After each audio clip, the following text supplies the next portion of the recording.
سال بدل رہا ہے، 2022 تھا، 2023 آ رہا ہے۔ یہ سلسلہ سالوں کے بدلنے کا قیامت تک ایسے ہی جاری رہے گا۔ سال کے ختم ہونے اور نئے سال کے آنے کی جو یہ خبریں ہیں، اے نوجوان، کہیں تیرے دل کے حال کو تو نہیں بدل رہی ہے؟ کہیں سال کے ختم ہونے اور سال کے آنے کے سیلیبریشن کے نام پر، نائٹ آؤٹ کے نام پر کوئی پلان تباہی تو تیار نہیں ہو رہا ہے تیرے دل کے اندر؟ کہیں جام شراب وہ شباب کے تصورات دل کی دنیا میں تباہی تو نہیں مچا رہے ہیں؟ اے نوجوان، اگر اس طرح کے خطرات سے تیرا دل ان راستوں کی طرف تجھے بڑھانا چاہتا ہے تو ذرا سنبھل اور ذرا سوچ کہ ان راستوں پر جو تجھے چلایا جا رہا ہے، یہ راستے جو تیرے لیے سجا کر پیش کیے جا رہے ہیں، ان راستوں کو کون سجا رہا ہے؟ ان راستوں پر تجھے کون لے جانا چاہتا ہے؟ یہ راستے کون سے ہیں؟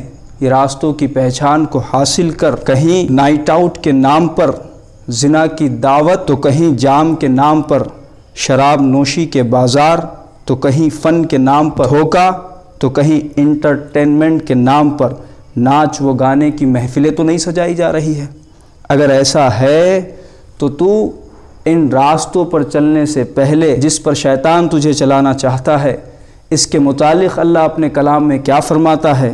اللہ تبارک و تعالیٰ فرماتا ہے، اعوذ باللہ من الشیطان الرجیم وَلَا تَتَّبِعُوا خُطُوَاتِ الشَّیطان، کہ اے لوگو تم شیطان کے راستے پر نہ چلو۔ شیطان ہے وہ کیا ہے؟ اِنَّهُ لَكُمْ عَدُوٌّ مُبِینٌ، اے میرے بندو وہ تو تمہارا کھلا دشمن ہے، وہ تو ایسے ہی راستے تمہارے لیے سجا کر، ایسے ہی عنوان بدل کر، ایسے ہی گناہوں کے نام بدل کر تمہیں گمراہ کرنے آئے گا۔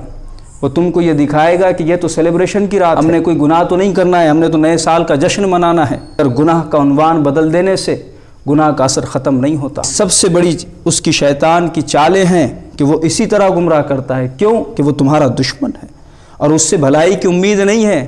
اللہ تبارک و تعالیٰ فرماتا ہے کہ انما یامرکم بالسوء والفحشاء، شیطان کیا کرتا ہے؟ وہ بدی کی دعوت دیتا ہے، وہ تمہیں بے حیائی کی دعوت دیتا ہے۔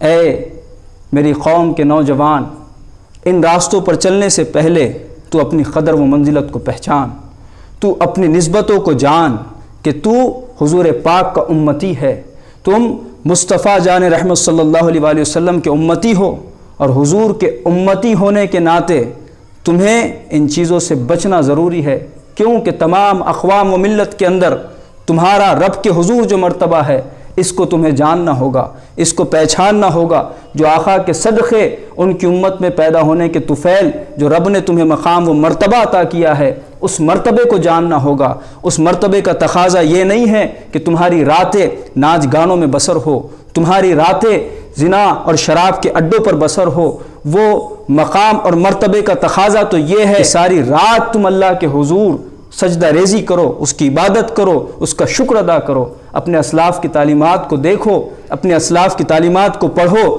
جو ہم سے پہلے گزر چکے ہیں، ان کی راتوں کو دیکھو، ان کی راتوں کا سیلیبریشن دیکھو۔ انہیں راتیں چھوٹی پڑتی تھی، اتنے طویل سجدے وہ کیا کرتے تھے، وہ رات کی تنہائیوں میں اپنے رب کو پکارتے تھے، قرآن کی تلاوت کرتے تھے۔ یہ ان کا سیلیبریشن ہے۔